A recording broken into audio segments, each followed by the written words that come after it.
Ay, thank you. Love, di ba sabi mo magaling ako? Sabi mo, mabilis naman ako matuto. Of course, of course. Di ba naniniwala ka naman sa kakayanan ko? Wala talaga ako sa'yo. Alam mo bang you have the characteristics to make it big? Oh, yeah. Alam mo, hindi madali ito. Tignan mo si Gina. It took her several years. Pasikot-sikot siyang pinag-aaralan niya yung marketing, advertising, yung inventory ng supermarket. Hindi madali. Pero ikaw, ang bilis, ang dali lang.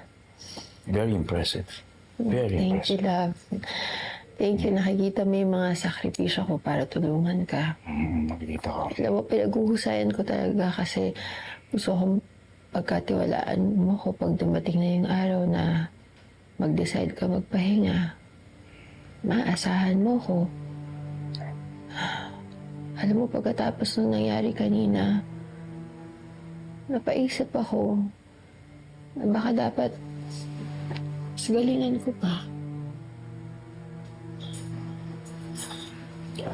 Love, natatakot kasi ako sa sinabi ng doktor. Sabi niya sobrang stress mo daw sa trabaho. Paano kung magkasakit ka? Paano kung may mangyari masama sa'yo? Love, paano kung mawala ka? Ayoko pagdaanan yung pinagdaanan mo nung nawala si Ma'am Minda. Love, sobrang sakit mo. Hindi ko kaya yun.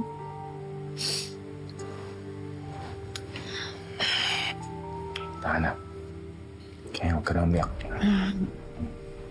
Alam mo, kung meron man tayo na-realize sa pagkamatay ni Ma'am Minda, yun ay maiksi lang yung buhay. Kaya sana alagaan mo naman yung sarili mo, love.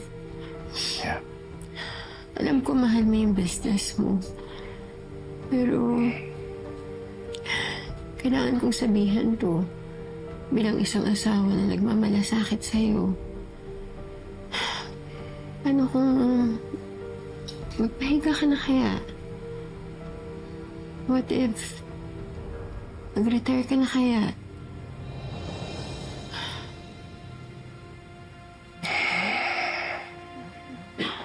Love, huwag mo sana mamasamain to. Ikaw lang naman yung iniisip ko eh. Tsaka madami ka na namang nagawa para mapalago yung business mo. Hayaan mo lang ako na yung mag-alaga sa pinaghirapan niyo ni Ma'am Minda. Actually, naisip ko na rin mag-retire.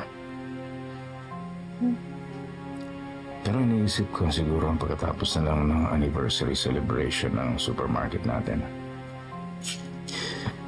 Pero pagkatapos kong pakinggan ang mga valid points mo, I think I'm going to retire earlier. Ibig sabihin ba nun? Well, naisip ko na dapat ipaubaya ko na sa'yo at kay Gina ang pag-aalaga ng ating supermarket. Pero huwag mo muna sasabihin na kahit pa kanino.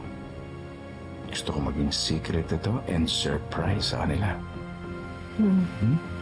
Promise. Wala makakaalam. Kanamya ka.